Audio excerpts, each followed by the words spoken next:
नमस्कार। मैं विजय कुमार। मेरे चैनल देश प्रदेश में फिर से आपका स्वागत। आज का विषय है बांग्लादेश और भारत, अल्पसंख्यकों की स्थिति और समस्याएं। पिछले अगस्त महीने में बांग्लादेश में सत्ता परिवर्तन के बाद, शेख हसीना के सत्ताच्युति के बाद जो ढेर सारे परिवर्तन उस देश में आए हैं, जो ढेर सारी घटनाएं घटी हैं, उन घटनाओं का एक बड़ा हिस्सा, एक खास भाग वहाँ के अल्पसंख्यकों यानी वहाँ के विशेष रूप से हिंदुओं पर होने वाले दमन का है। आरंभ से ही इस्लामिक कट्टरपंथी जो बांग्लादेश में प्रारंभ से थे, लेकिन शेख हसीना के शासनकाल में सामान्य तौर पर वो कमज़ोर जैसे हो गए थे। उन्होंने नए सिरे से सर उठाया और अल्पसंख्यकों को, हिंदू अल्पसंख्यकों को अपना एक टारगेट बनाना शुरू किया। हिंदुओं के जान माल की और सुरक्षा जैसी स्थिति पैदा हो गई बांग्लादेश में। लेकिन यह भी देखने को आया कि बांग्लादेश के आंदोलनकारी, जिन्होंने शेख हसीना की सत्ताच्युति में सबसे बड़ी भूमिका निभाई, वहाँ के छात्र, नौजवान, वे अल्पसंख्यकों की सुरक्षा में आगे भी आए। यहाँ तक कि हिंदुओं के गांव में, हिंदुओं के धार्मिक स्थानों की सुरक्षा में उन्होंने पहरे तक देना प्रारंभ किया।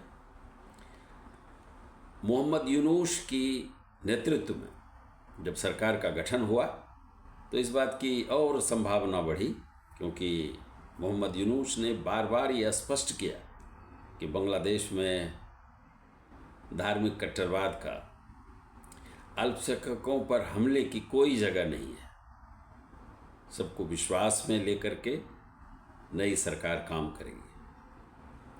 कुछ सुधार भी स्थिति में आई, लेकिन हाल के दिनों में फिर से, खास करके इस्कॉन के प्रमुख स्वामी चिन्मयानंद जी के गिरफ्तारी के बाद से बांग्लादेश में अल्पसंख्यकों का, विशेषकर हिंदुओं का जो प्रदर्शन हुआ, और उस प्रदर्शन को जिस तरह वहाँ की पुलिस ने टैकल किया, प्रदर्शनकारियों पर जिस तरह की कार्रवाई हुई, वह चिंता की बात हो गई। इसलिए कि कट्टरपंथी संगठनों के द्वारा अगर हिंदू विरोध की बात होती है तो वो कोई नई नहीं थी। लेकिन सरकार से ये उम्मीद की जाती है कि सरकार इसमें संतुलन बनाए रखे और बहुसंख्यक हों, अल्पसंख्यक हों, सबको समान सुरक्षा दे, समान अवसर उपलब्ध कराए। चिन्मयानंद जी पर यह आरोप लगा कि उन्होंने बांग्लादेश के राष्ट्रीय ध्वज का अपमान किया। उनके नेतृत्व में जो कार्यक्रम हो रहे थे उसमें इस तरह की बातें सामने में आई, ऐसा बांग्लादेश की पुलिस ने स्पष्ट किया। चिन्मयानंद को जमानत नहीं हो पाई। दूसरी तरफ हाई कोर्ट ने इस्लामिक कट्टरपंथियों के इस मांग को भी स्वीकार नहीं किया कि इस्कॉन पर प्रतिबंध लगाया जाए। स्वाभाविक है कि भारत में इसकी बड़ी प्रतिक्रिया हुई। यह प्रतिक्रिया सरकारी और विपक्ष की पार्टियों के द्वारा दोनों रूप में की गई। सरकार ने बार बार बांग्लादेश की सरकार से आगाह किया कि ये स्थिति तुरंत बदलनी चाहिए और बांग्लादेश के हिंदुओं की जान माल की सुरक्षा की गारंटी सरकार को सुनिश्चित करनी चाहिए।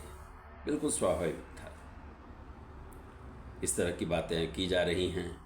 दुनिया में भी बड़े पैमाने पर इसकी चर्चा हुई। संयुक्त राष्ट्र संघ की बात हो, कोई भी देश हो, अमेरिका भी उसमें शामिल है, सब जगह से इस तरह के संदेश आए कि धार्मिक कट्टरवाद की कोई जगह नहीं है और बांग्लादेश की वर्तमान सरकार को, मोहम्मद यूनुस की सरकार को उसे सुनिश्चित करना पड़ेगा। स्वाभाविक है, ऐसा होना चाहिए। बांग्लादेश में जो कुछ हुआ और जिस रूप में धार्मिक कट्टरवाद ने नए सिरे से अपना सर उठाया, वह प्रजातांत्रिक मान्यताओं के बिल्कुल विरुद्ध है। अगर हम भारत की बात देखें तो भारत का विरोध किया जाना बिल्कुल स्वाभाविक है। बांग्लादेश सिर्फ भारत का पड़ोसी नहीं है। बांग्लादेश के साथ में सिर्फ राजनीतिक और आर्थिक संबंध भारत के प्रगाढ़ नहीं हैं, बल्कि सांस्कृतिक संबंध उतने ही प्रगाढ़ हैं। ये सबको पता है कि बांग्लादेश के अभ्युदय में भारत का बड़ा योगदान है।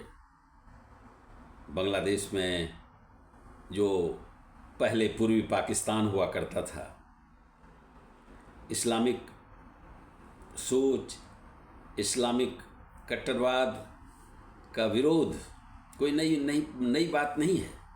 अगर इस पर हम सोचते हैं तो ध्यान स्वाभाविक रूप से 1952 में 52 के 21 फरवरी की ओर जाता है, जबकि बांग्लादेश के 4 छात्र इसलिए शहीद हो गए कि उन्होंने तत्कालीन पूर्वी पाकिस्तान में, आज के बांग्लादेश में, उर्दू थोपने का विरोध किया।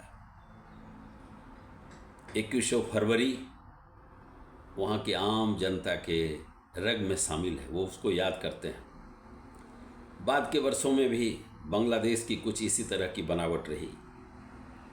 1971 के मुक्ति आंदोलन के बाद बांग्लादेश का जिस तरह से अभ्युदय हुआ और शेख मुजीबुर रहमान, जिन्हें बंग बंधु कहा गया, जो बांग्लादेश के संस्थापक थे, उन्होंने जिस सरकार की कल्पना की, जिस सरकार की नींव की, जिस तरह की शुरुआत की, उसमें धर्मनिरपेक्षता की बात हुई, समाजवाद की बात हुई। यहाँ एक भारत से साम्य जैसा दिखता है।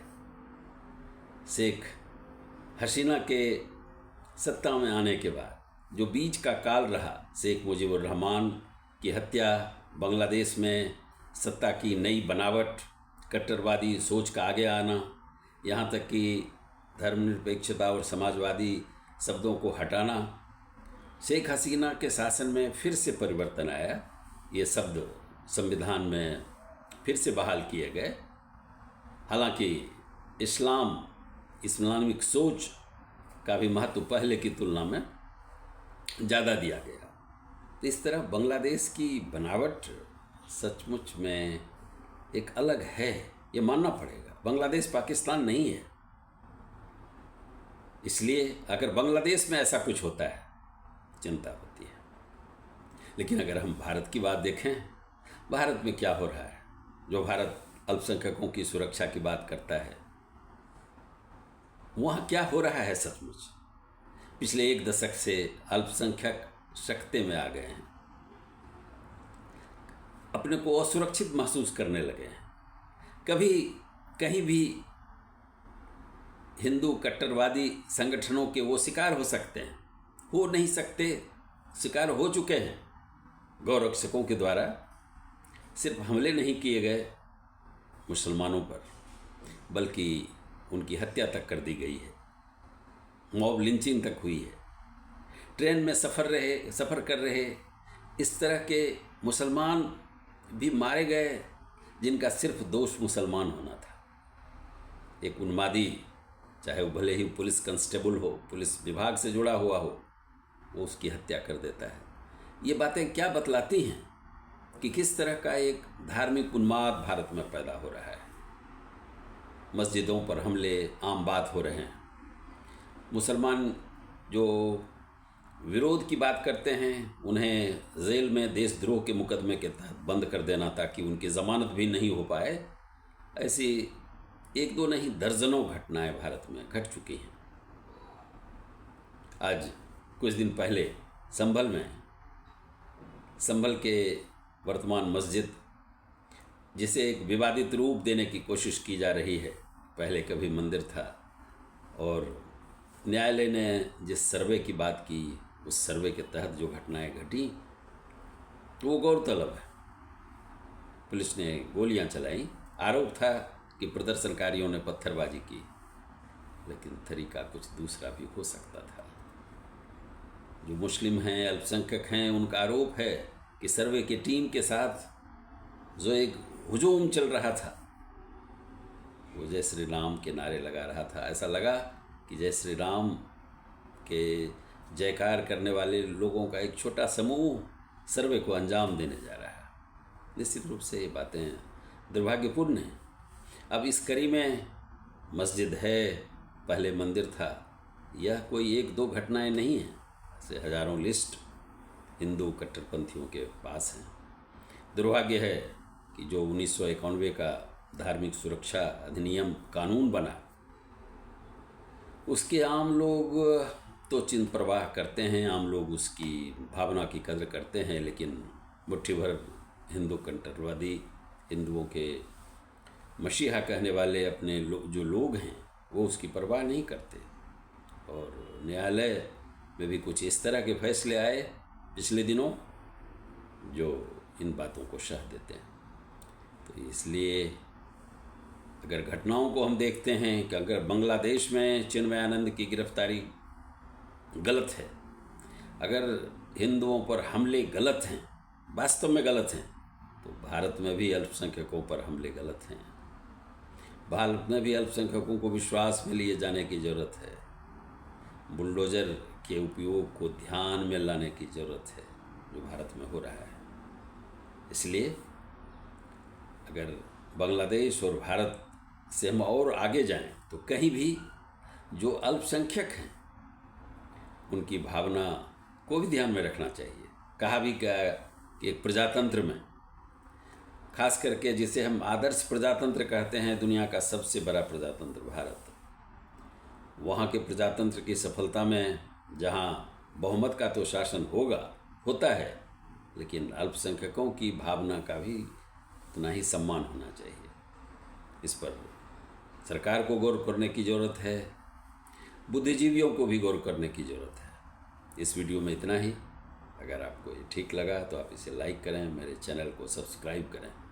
धन्यवाद।